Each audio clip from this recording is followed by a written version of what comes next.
Alright guys, good morning. For the second time around, dito ulit tayo tumuloy sa JS Second Building. Ng isang araw 4th floor, ngayon ay 3rd floor. At time check 7:45. So hanap muna tayo ng makakainan or mapapag take outan. Teka, yung sa akin susi pala.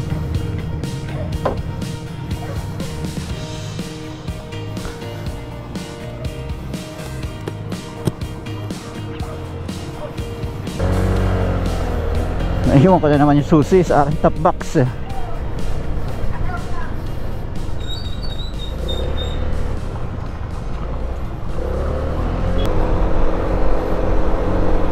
Susi mo, Troy.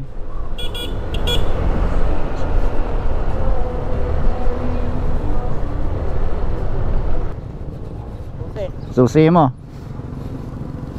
Kaya ako tumigil, naiwan ko din eh. Pero hindi mabigat, magsusurvive yung susi ko dyan. Iisa lang yun eh.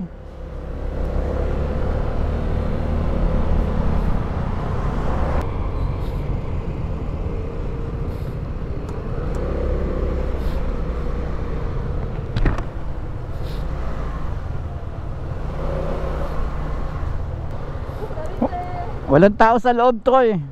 Walang tao. Sige, tapos mag-take out na lang tayo doon. Tinatanong din ako ni ate kung dine-in. O, doon na lang. Nagbago isip namin kasi tinanong mo kami kung dine-in. Nagbago tuloy isip namin.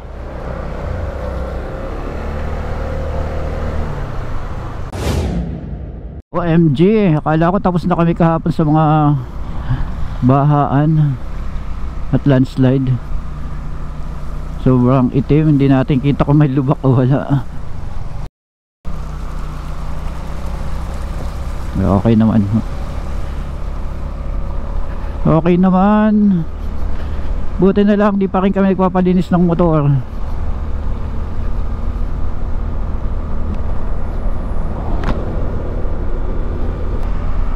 So on the way sa first checkpoint of the day, day number 5. Time check 8:24. At kasama pa rin natin si Sir Troy na nasa unahan, navigator natin. Kaya pag nagkamali, siya yung papagalitan natin. Ayan, tuloy-tuloy lang tayo. Medyo mainit dito sa Tabuk City. Naka isang t-shirt na mesh lang ako sa loob. And then yung aking riding jacket na dugyot na, puro alikabok at dumi na.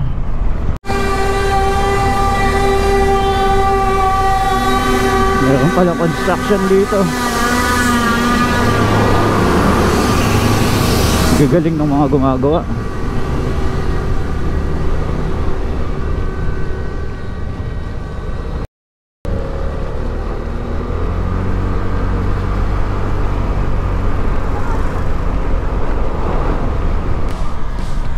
Oh, dami pa din construction dito. Ayun oh, sa taas. Grabe, ang gagaling nilang gumawa.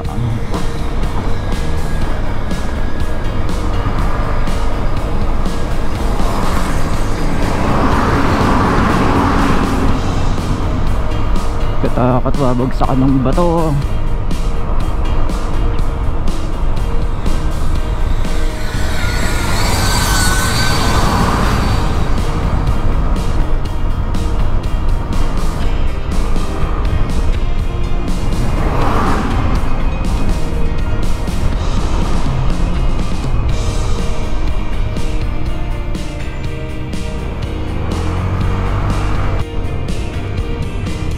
Uy, tunnel na maliit.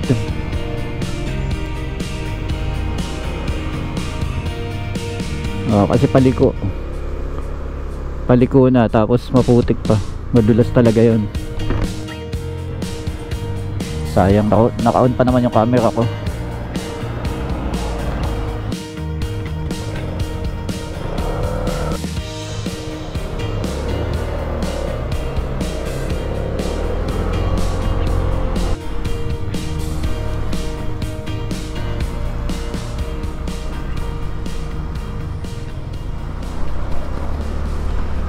Pang ilang landslide na itong nadaanan natin for today.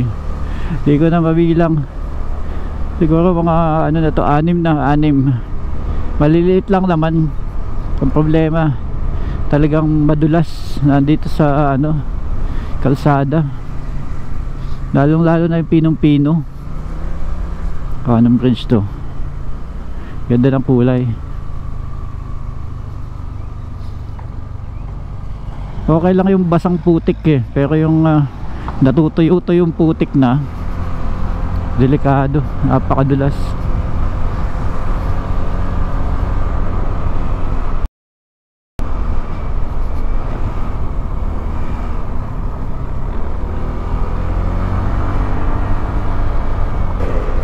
So iba na yung altitude dito, pumapabor na sa aking katawan ang altitude, nawawala na yung allergy ko. So nanggigilid-gilid na naman kami sa mga bulubundukin dito. Sagada ang aking gustong mapuntahan ulit kasi ang ganda ng kalsada din, tsaka malamig eh. Time check 9:29, sa kalating oras na tayo tumatakbo. Parang ang layo-layo na agad ng narating kasi sakit na agad ng katawan ko. Maganda naman yung suspension nito. Paano na kung hindi maganda? Talagang siguro mas lalong doble yung sakit ng katawan ko.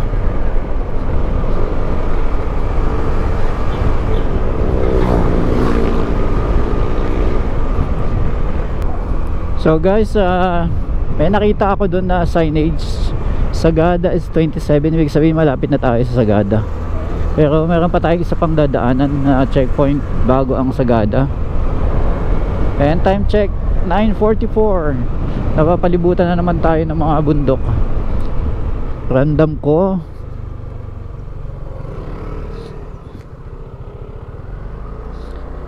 ko yung lamig na. At tigil muna tayo dito. May nakita si Troy dito.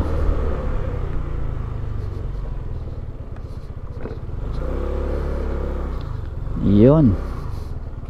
Okay guys, nag-stop over lang kami saglit dito sa ilalim ng puno.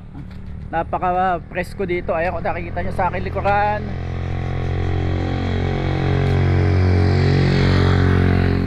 so nasa tabing kalsada kami, tabing gilid lang, safe na safe. So ayan oh. At ang maganda nito, merong bato dito akong inuupuan kanina ito.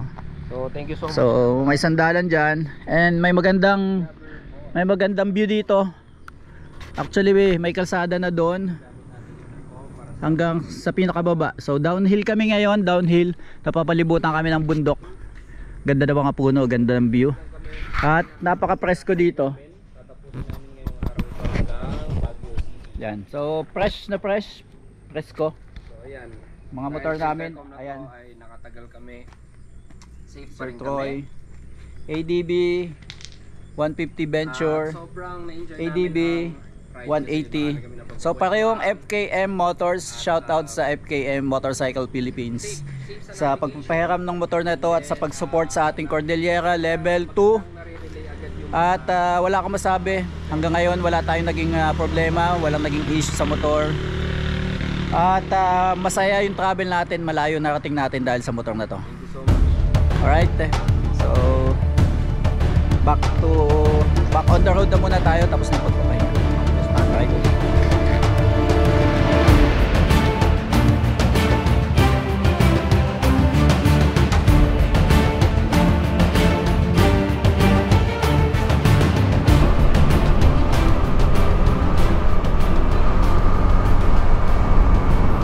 Alright, dito na tayo sa may town proper. Approaching na tayo ng town proper mismo ng Tinglayan. So sako pala to ng Kalinga.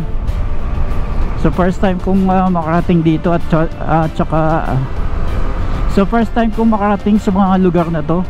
At first time ko ring narinig yung kanilang mga pangalan.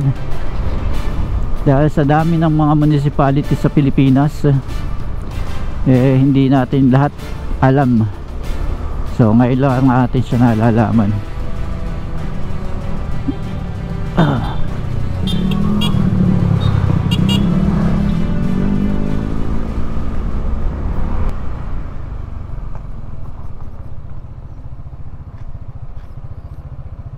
Okay, nalilito si Troy kung kaliwa o kanan.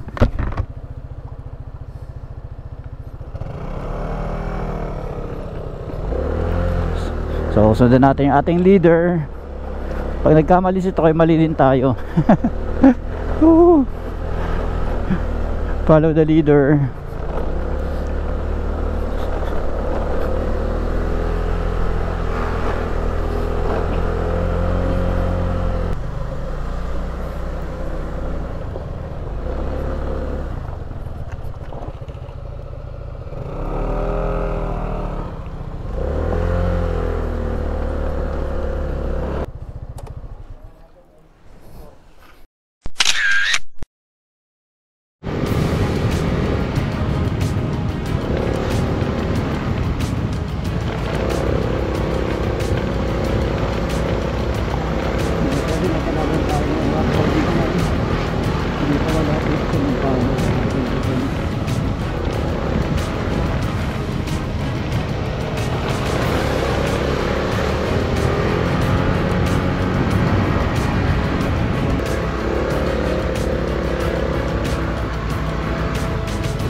Break time sila.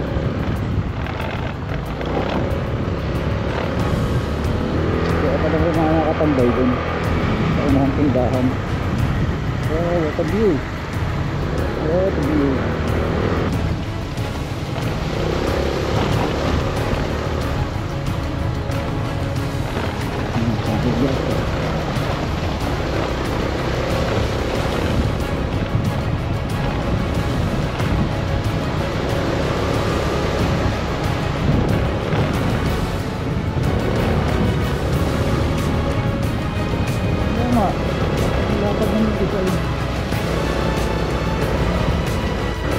Ito pala eh. Itsakan mo ako. Sige. Dito sa may... Yan, dito.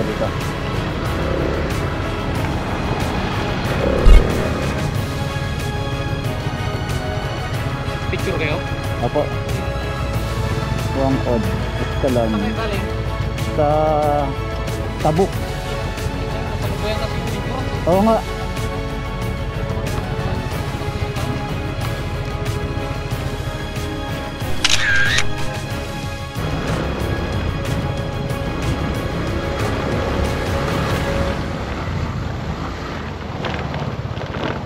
Tulak natin.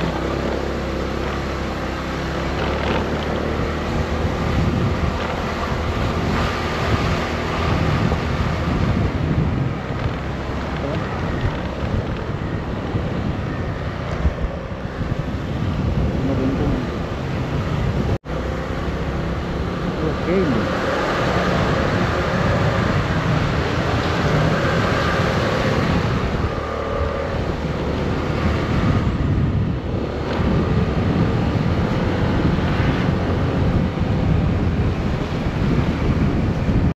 Alright guys, dito na tayo sa Sagada.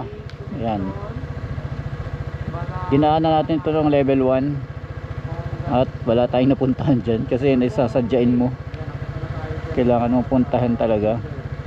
At maglagay ng oras.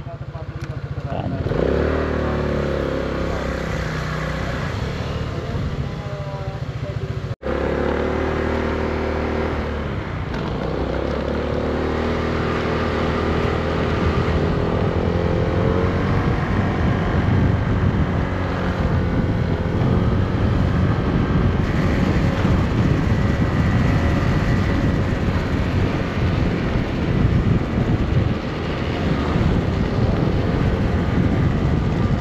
Ito yung baligtad na bahay dito.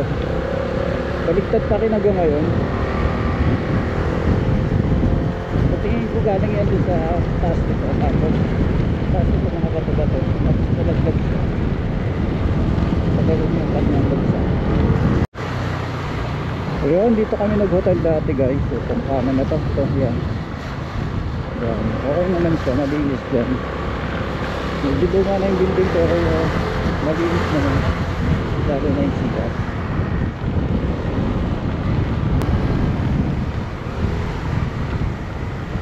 Kaya papasok tayo dito.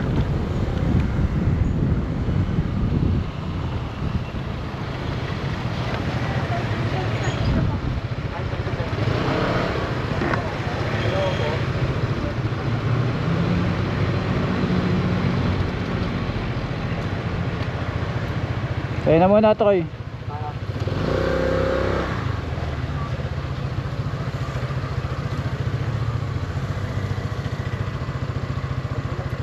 So meron siyang entrance na 20 pesos. Okay na to, hindi na to ano mo na. Let's go. Tuloy na tayo para makapag-picture.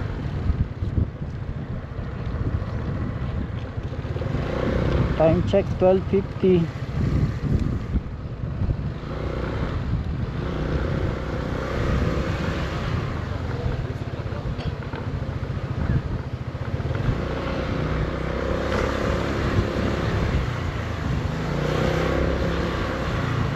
Para hindi tayo paalisin, pa-picture tayo sa may charts mismo.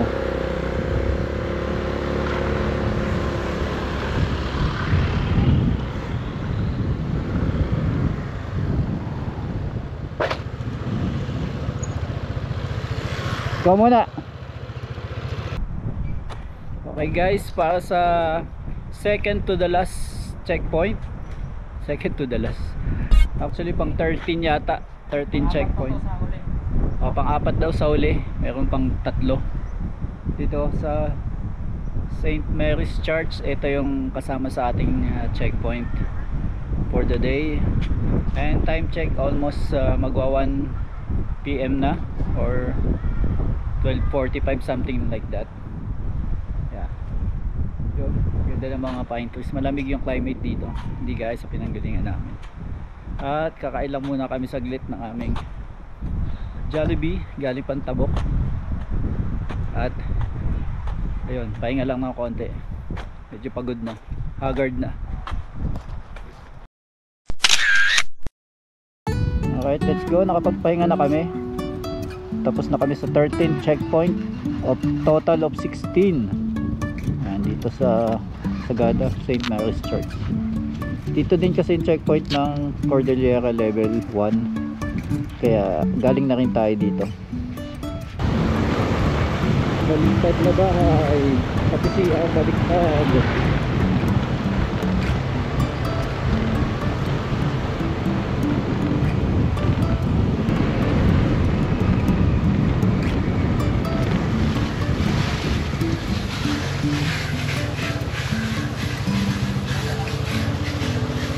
Yun eh, dami Spider-Man ah.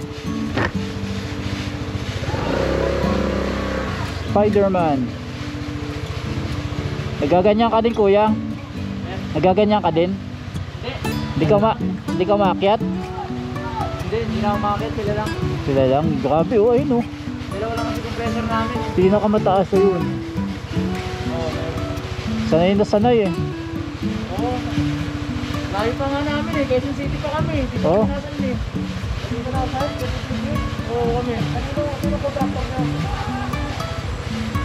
Grabe oh. Ano? Top 1 lang to eh, alam mo eh. Top 1.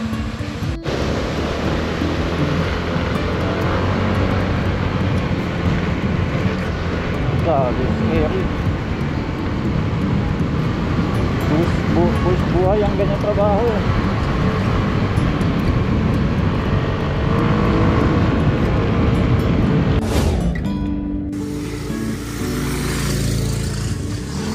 So guys, nag-stop over lang tayo saglit dahil nawala na yung ulan.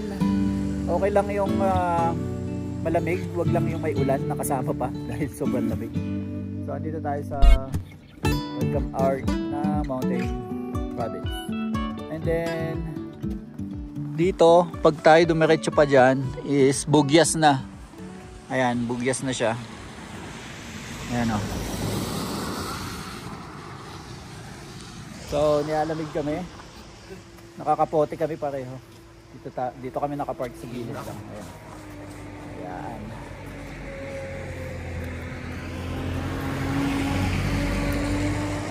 First time kong makita tong anong to, Welcome Art. At sa gilid ko merong Bungaw view deck. Ayan. Silipin natin kahit wala naman talaga tayong makikita. Dahil puro pine trees at fog. Ayan. Pine trees at fog. So walang view. Ayan.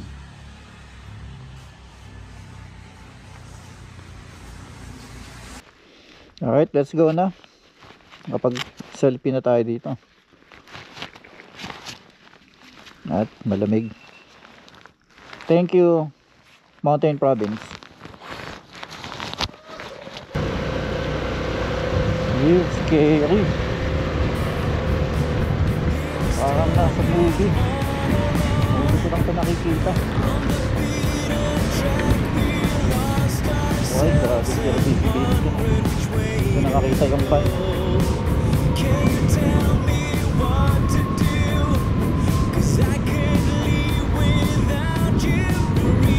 Mas lalong pumapan. Singkapan ng buhok ng kamo ko. At ko nga. Hindi ko alam. Nakatihit lang sa ngayon. Siguro, nakasaan sa hanga.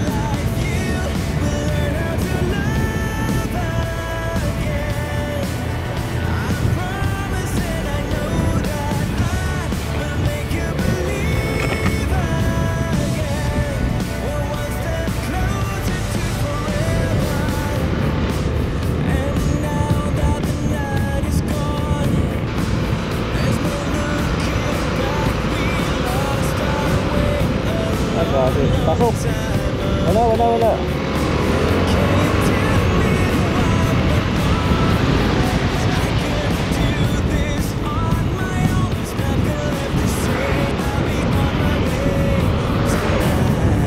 Patay na tayo mo.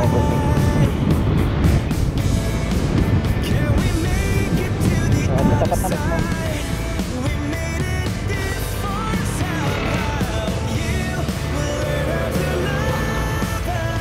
Wow, andyan pa ba sticker ko? Ay, nandun pa. Alright guys, RK Garden Breeze Hotel and Restaurant. May papakita lang ako sa inyo saglit dito. Nandito pa yung sticker natin. Ay, Anjamich. Diba? Ganito yung panahon dito. Yung pinakauna-unang punta natin sa atin.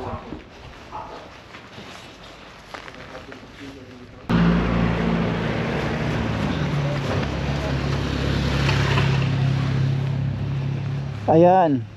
Wala tayong makita halos. Yan oh. So, puro gulay. Taniman ng gulay. Kitang-kita sana lahat yan. Ngayon, puro fog.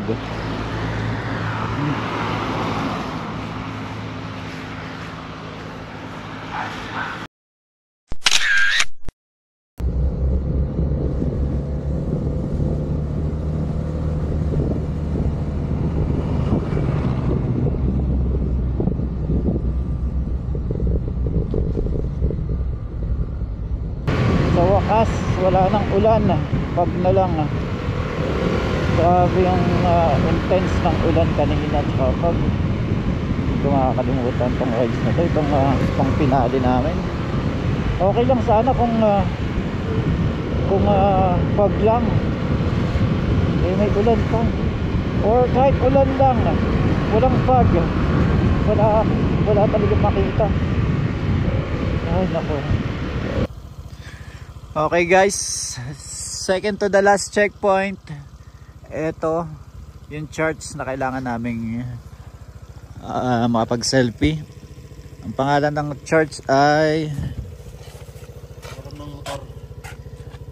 saan na ba yun? Ayan, Christ the King Church. Shilan Bekel. Ayun. So, yun yung church na yun. At dito kami nagse-selfie ni Sir Troy. Ayan. Kahit fog, kahit basang-basa ng ulan. Nakakatagda ko sa Ayan.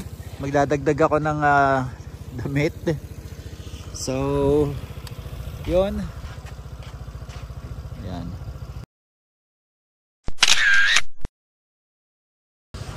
So yon guys, dito na natin tatapusin ng gabi. Punta tayo ng Baguio and then picture doon last checkpoint, and then punta tayo ng Ridge Ligarda para submit na yung ating mga requirements. Alright, basang basa kami, grabe, nakakaboto pa. So eto guys yung napili natin din na Burnham Park.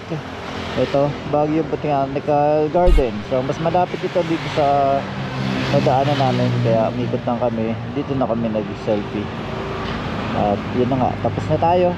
Submit na tayo ng ating passport sa Ridge Ligarda. So malapit na lang yun dito. Madali na.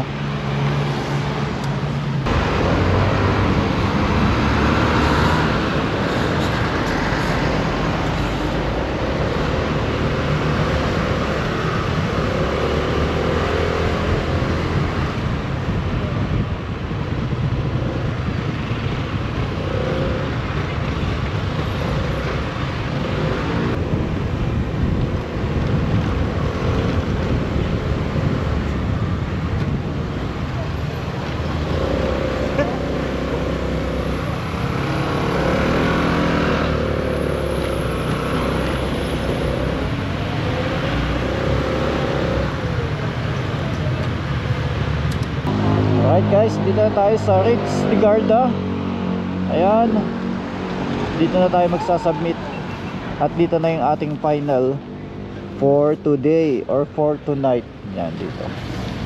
Okay, dito na tayo ngayon sa Ridge Ligarda, sa loob mismo ng hotel.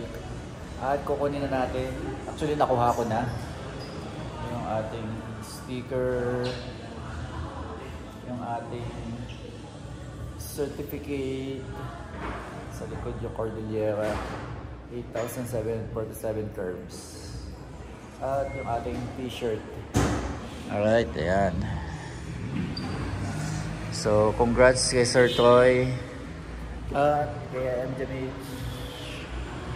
Alright, at dito na natin tapusin yung ating video para sa ating Cordillera Level 2 8,747 curves dito sa Ridge Ligarda.